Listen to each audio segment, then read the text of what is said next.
Okay, good morning. We ready? All right, so we're going to give a brief about what originally occurred in 1999, the abduction of a 2-year-old Andrea Reyes. I just want to thank her father, Carlos, for being with us. This case went back and forth. You know, hear a lot of different facts about it, but the FBI is here too, and I appreciate them and their cooperation with us on a daily basis, never mind just this case. The company Ortham is here. Max from Ortham, thank you for being here. And I want to thank Detective Nivikov, who actually started this all back up again by her vigilance of looking at cold cases and, you know, really working hard to see what she could do to solve these cases. So we appreciate the work of Detective Nivikov. I'm going to turn it over to Sergeant Moore, who is her supervisor, who's going to give the facts of the case. Thank you, Chief. On October 5th, 1999, the New Haven Police Department investigated an abduction of a 2-year-old, Andrea Michelle Reyes Tenorio, who was suspected to have been taken from the city by her mother, Rosa Tenorio. During a routine visitation, Andrea's father had legal custody of Andrea, whereas Rosa had visitation rights, and she was further precluded from taking Andrea out of the country. Working in conjunction with the Federal Bureau of Investigation, an investigation commenced where it was likely determined that Rosa fled to Mexico with Andrea. It was determined early in the investigation that the government of Mexico did not consider the offense of international parental kidnapping as violation under the Mutual Legal Extradition Treaty with the United States. And federal charges or extradition from Mexico would be unsuccessful. A felony arrest warrant was issued for Rosa by the New Haven Police Department for the felony charge of custodial interference in the first degree. The warrant is still active at this time and is extraditable within the United States. In the spring of 2000, Mexican officials in Pueblo, Mexico, notified law enforcement here in Connecticut via letter that Andrea was located in Mexico with her mother. It was advised that the government of Mexico would not take any further action to remove Andrea from her mother, and she would not return to the United States, as Rosa was Andrea's biological mother. The FBI continued their investigation into Andrea's abduction from 2000 to 2018. Andrea's father and his mother, or his wife rather, Lucia, have spent the past 25 years searching tirelessly for Andrea.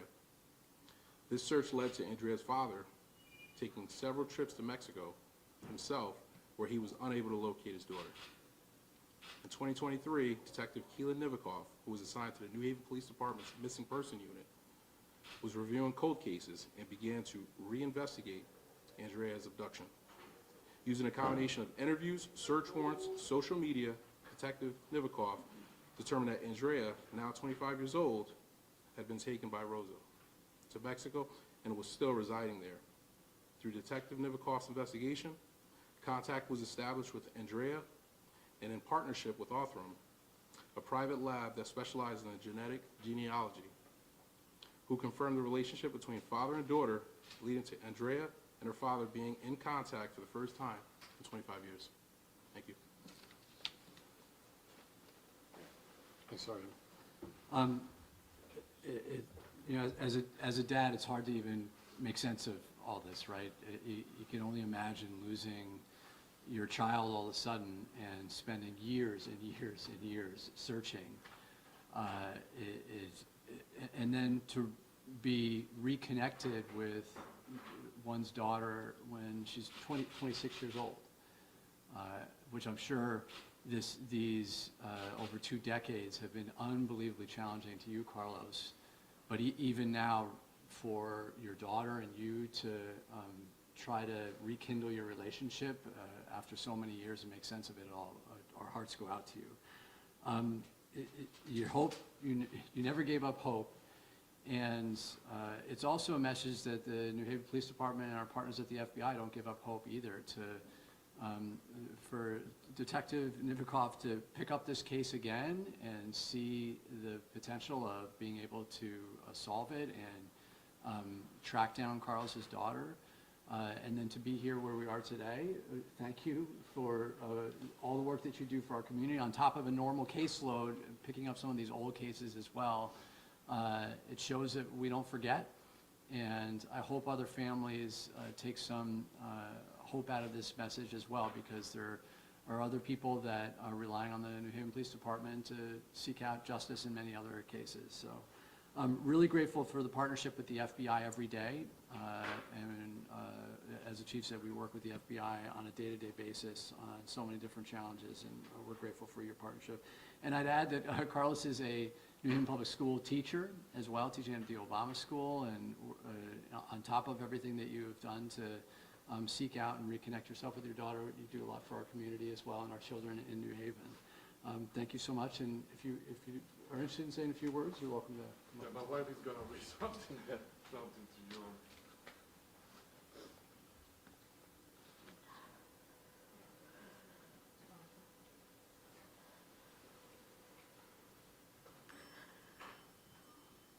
Thank you for sharing in our joy in finding our daughter, Andrea Michelle Neges Tenorio. After 25 years, God has answered our prayers and blessed us with a chance to know her again. We recognize that this reacquaintance will have challenges. However, we are confident that God is building the path before us and leading our steps. We thank Detective Nivikov from the New Haven Police Department. While relatively new to our team, she proved to be an invaluable support to our family.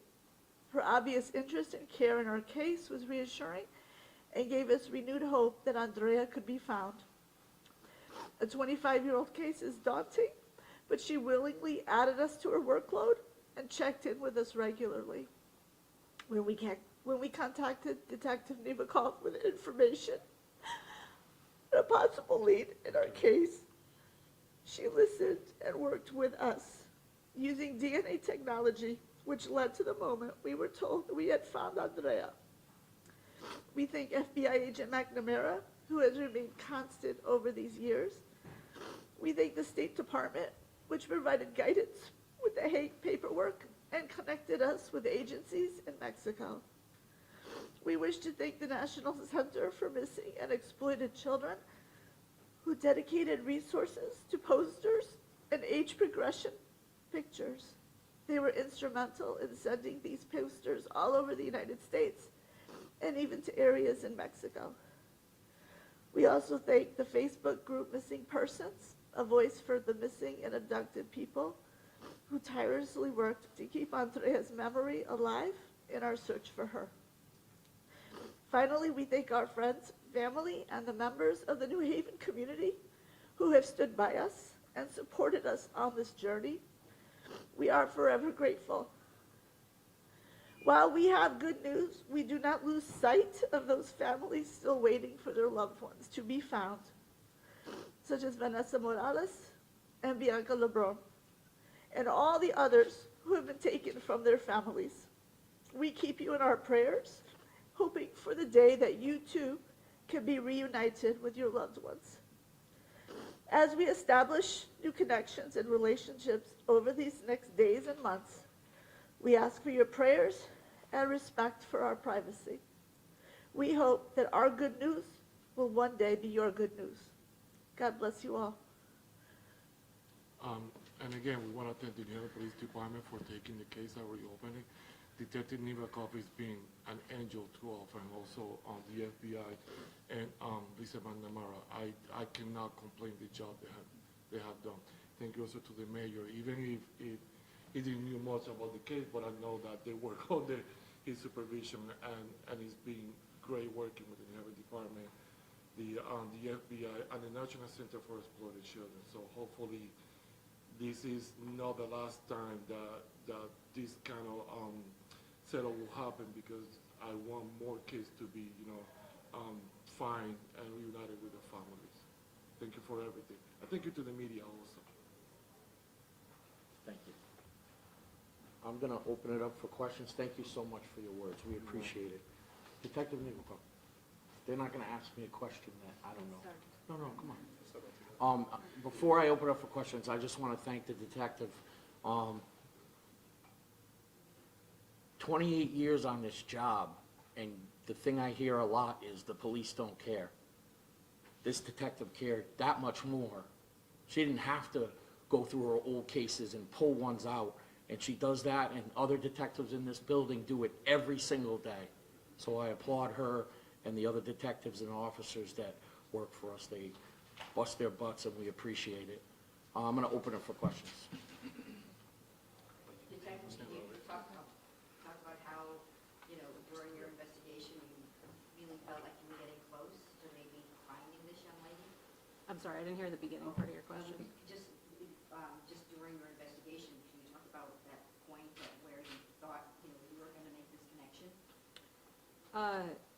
Well, I mean, to begin with, in looking at cold cases, and, I do have another caseload of active cases that come in, so I try to dedicate time to unsolved cases.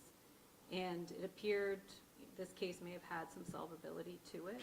And it was a good example of a case that, we could maybe bring to the finish line. So I can't say that there was any isolated moment within the investigation, aside from, when we made a confirmation that we had located their daughter Andrea. But I think from the onset, I felt that there was potentially some good solvability, so. What did she say to you when you contacted her?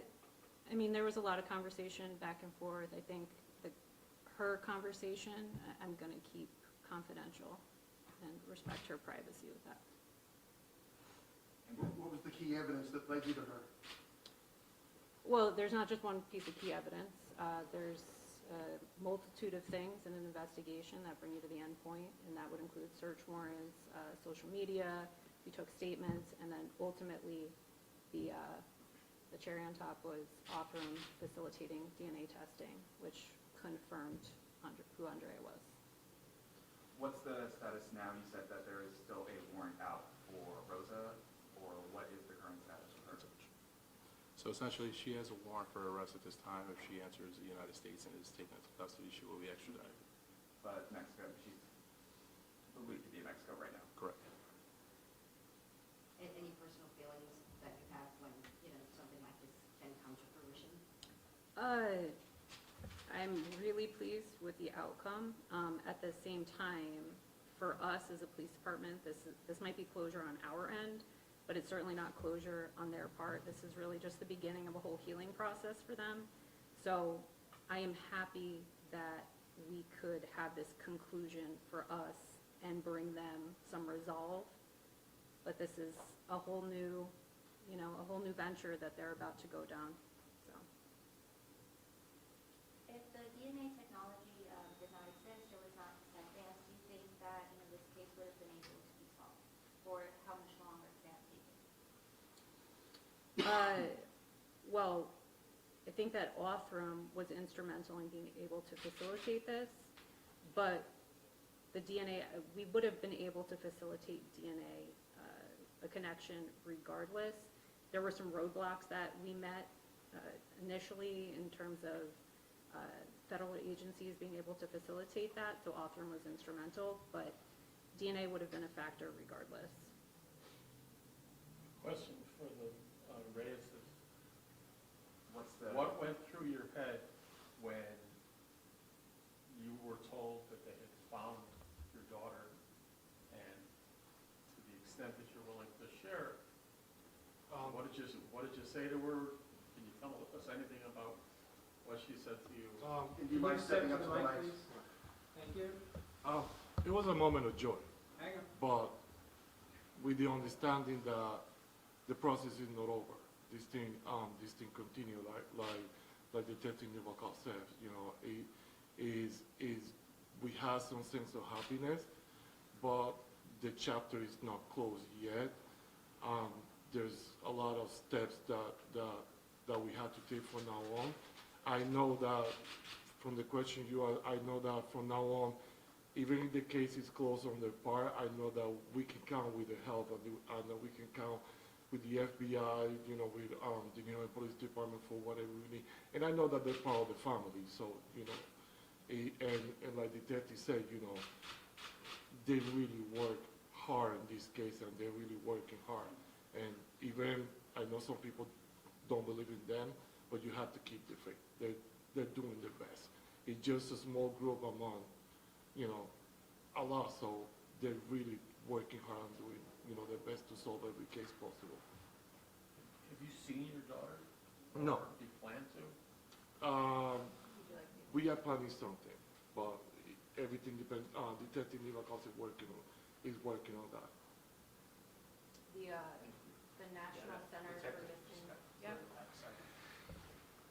the National Center for Missing and Exploited Children are going to help facilitate and fund a reunification, but that process is going to be private, and we're not going to disclose any other information about it, but the National Center for Missing and Exploited Children have been very generous in that offer, and they will be facilitating that.